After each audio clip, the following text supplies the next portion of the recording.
Over the years, the spell's grip on Harold began to fray at the edges, like an old rope slowly unraveling under constant strain. The Obeah man in St. Mary had warned Abby from the start. Anything forced would backfire eventually.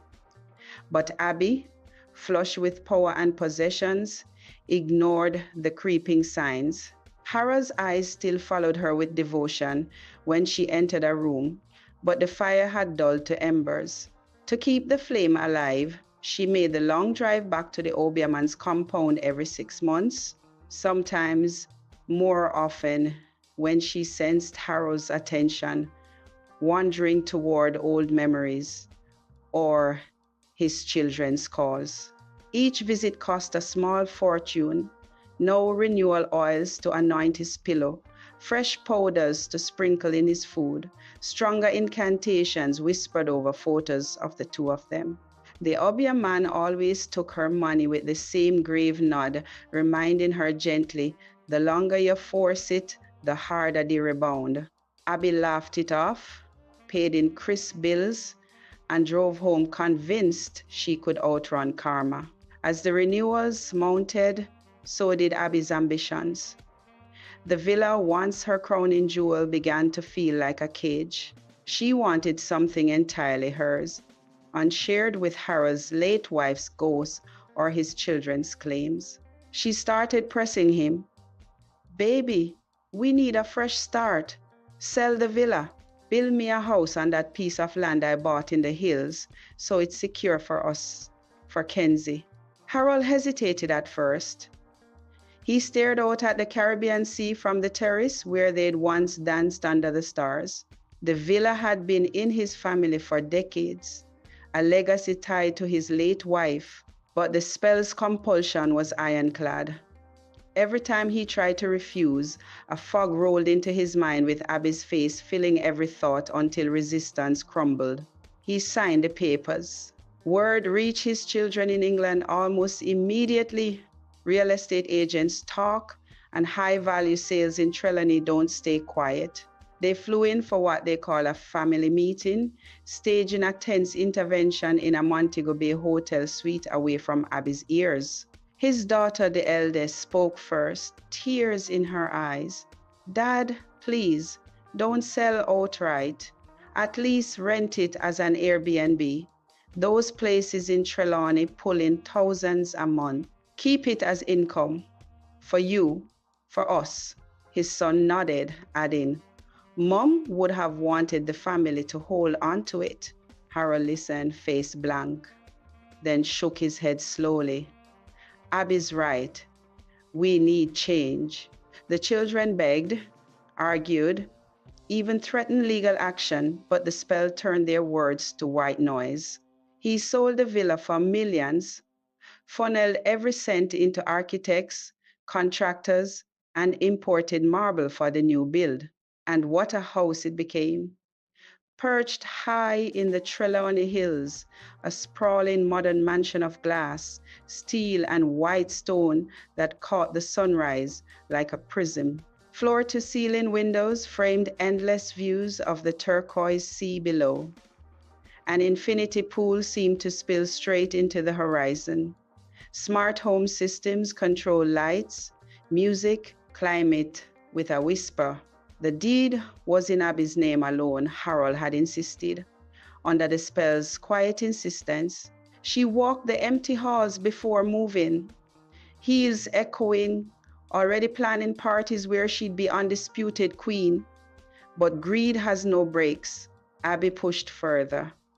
Sell the other properties, the condos in Kingston, the beach lots in Ocho Rios, the investment lands scattered across the island. Harold managed to offload 5 of the 12 before his children intervened decisively. They flew back, hired a sharp Jamaican attorney, and leveraging the fact that those 7 properties had been purchased jointly with their late mother, quietly secured the land titles through probate loopholes and urgent transfers. The titles vanished to England under legal protection. Harold never saw them again. Abby raged privately, but the spell couldn't force what no longer existed. The farms went next acreage that had once generated steady income. Harold's England pension, comfortable for one man, stretched thin against Abby's escalating demands. Another luxury car, a Mercedes this time, matte black, Paris shopping trips twice a year, new jewelry every season, emeralds from Colombia, diamonds reset in rose gold. Harold scrambled, borrowing against what little remained, selling stocks quietly. His once robust frame thinned. The glazed devotion in his eyes flickered with exhaustion. Then came the final humiliation. One evening, Abby announced casually over dinner, "We need more space out back. Build me a 2-bedroom cottage, a nice one, with its own kitchen and view." Harold, ever compliant, hired the crew. The cottage rose quickly, neat, modern, perched on the property's edge, with a small patio overlooking the hills. He assumed it was for guests, or perhaps Kenzie one day. The day the keys were handed over, Abby changed the locks on the main house. She packed Harold's clothes into black garbage bags, dragged them to the cottage door, and stood arms crossed as he stared in confusion. "It's time," she said flatly. "You live there now. I need my space." She no longer cooked for him. She instructed the maids under threat of firing not to wash his clothes or clean his new quarters. Harold, bewildered but spellbound into silence, began hand-washing his shirts in a bucket, cooking simple meals on a hot plate. He ate alone on the cottage porch, watching the main house glow with lights and laughter. Abby's laughter, often joined by a younger man's voice drifting on the night breeze. Kenzie, now in her first year of college, thanks to the trust fund Harold had quietly established when she was 13, ensuring her tuition and a nest egg no matter what befell him, saw everything. She came home on weekends and watched her stepfather shuffle between cottage and garden, hands cracked from laundry soap, pride stripped away layer by layer. She saw the younger man, tall, cocky, barely older than her, strut through the main house like he owned it. Abby no longer hid her affairs. She flaunted them, kissing the men on the terrace where Harold once grilled jerk chicken for family dinners. Kenzie said little. She helped Harold when she could, bringing him leftovers from her own meals, washing a few shirts in secret, sitting with him on the cottage steps to talk about school or the stars. Harold always thanked her softly, eyes misty. "Focus on your studies, Kenzie girl. That's what matters. I've set you up right. No one can touch that." He never complained about Abby. The spell still muted his anger, turning it inward. But Kenzie observed in silence, filing away every slight, every humiliation. She remembered the shy girl who'd arrived clutching a stuffed turtle. The fatherly love Harold had given freely, no spell required. She saw her mother's greed devour everything good, leaving only husks. In the quiet of her dorm room at nights, Kenzie planned, not with obeah or vengeance spells. She wanted no part of that darkness. Her revenge would be colder, smarter, legal. One day when the timing was right, she would make her mother pay. Not with pain, but with exposure, with loss, with the slow unraveling of everything Abby had stolen. And in the hills of Trelawney, where the sea whispered against the rocks and karma kept its patient ledger, the first faint threads of that unraveling had already begun to pull. Kenzie watched it all from the edges, her heart a slow burning coal. Every summer, she flew home from England. Long-haul flights paid for by the trust fund Harold had set up years earlier. She found the same heartbreaking scene. Harold, once tall and steady, now stooped slightly as he hung his few remaining shirts on the cottage clothesline. His hands, once strong enough to carry her on his shoulders during beach walks, trembled when he stirred a pot of plain rice on the single burner stove. The frailty had crept in quietly, thinner frame, slower steps, eyes that sometimes lost focus mid-sentence. Yet he still smiled when he saw her, still asked about her lectures, still called her Kenzie girl, as though nothing had changed. Abby had changed everything.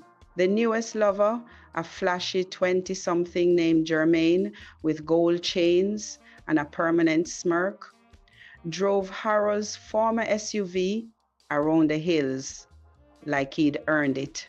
Abby had handed over the keys one Tuesday afternoon, laughing as Germaine revved the engine and peeled out of the driveway. Harold had watched from the cottage porch, expression blank, the spell still muting any protest into dull acceptance. The next day, Abby replaced the vehicle with a smaller, older hatchback for Harold. Something more your speed now, she'd said with a careless wave. Abby's lovers came and went like seasonal tourists. She no longer bothered to hide them. They lounged on the main house's terrace, drank Harold's rum, slept in the master bedroom where Harold had once read bedtime stories to Kenzie. She flaunted them on Instagram, sun-kissed selfies, captions dripping with innuendo, while Harold cooked alone and ate alone and slept alone. When Kenzie was away at university, the community quietly stepped in. Miss Lorna from 2 properties over brought foil containers of curry goat and dumplings every Wednesday. Mr. Roy, the retired mechanic down the road, collected Harold's laundry on Fridays, washed them in his own machine, folded them, and returned them with a gruff, "No problem, man." The neighbors never said much, just knocked, handed over the food or clean clothes, patted Harold on the shoulder. But their eyes said everything. The whispers had grown into open conversation. In the rum shops of Duncan's, at the market in Falmouth, along the church pews on Sunday mornings. "You hear how Abby treat that poor man? Throw him out like them old top 10 record. She take the vehicle give the young boy, yes. And remember how she do Marla back then? Thief the man with wickedness." The story of the Obia man in St. Mary had long since escaped its cage. Audra, after finally escaping her own tied husband in a desperate midnight flight to Montego Bay, had unburdened herself to one trusted friend over too many glasses of overproof. "Me husband do me bad bad. Delix them don't get time for cool pon me skin before another set start again. Me can't take it no more." Abby went to the same man, she'd whispered, tears mixing with rum. She paid top dollar for the premium spell. The must-married spell, that friend told another, in strictest confidence. Within weeks, the tale had spread like cane fire through Trelawney. Everyone knew, everyone remembered. Kenzie heard it all, first in careful coded messages from Miss Lorna. "Your father need you more than ever, child." Then in blunt voice notes from old school friends still on the island. When she pressed one of them, "Is it true about the Obia?" The reply came without hesitation. "True. Audra talk out everything. The whole district know now." Sitting in her small room at university halls in London, textbooks open but unread, Kenzie felt the disbelief curdling to something sharper, hotter. Her own mother. The woman who'd given birth to her had used dark arts to trap a good man, stripped him bare, humiliated him, and now paraded her betrayal for all to see. The girl who once arrived clutching a stuffed turtle named Shelley now sat in the cold glow of her laptop, jaw tight, eyes dry, but burning. She was angry deeply, quietly, dangerously angry, but she was also studying law. one more year to the bar. She had begun to research in secret Jamaican property law, trusts and estates, undue influence, capacity to contract, possible grounds for setting aside transactions procured under duress or misrepresentation. She read case after case on elder financial abuse, on the vulnerability created by long-term psychological manipulation.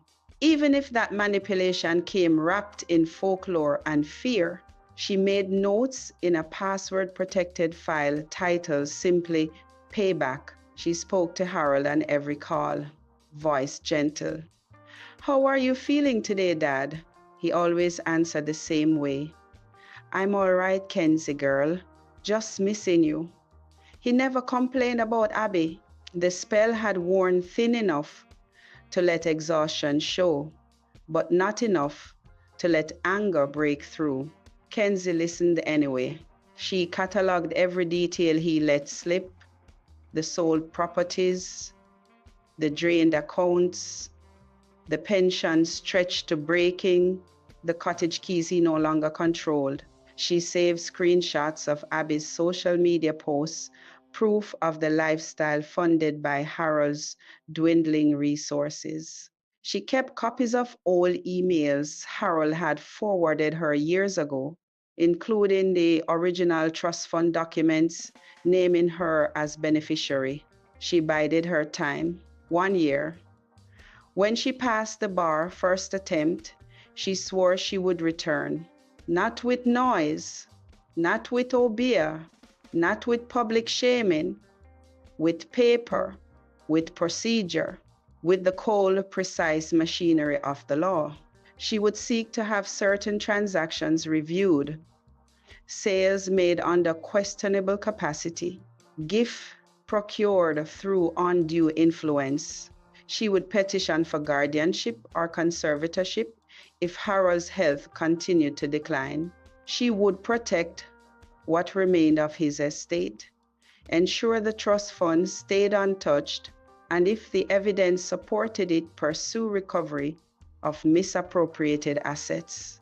And if the courts agreed that Harold had been manipulated for years, whether by psychological pressure, spiritual coercion, or both, Abby would face consequences she had never imagined: judgments, restitution, perhaps even criminal referral if fraud could be proven.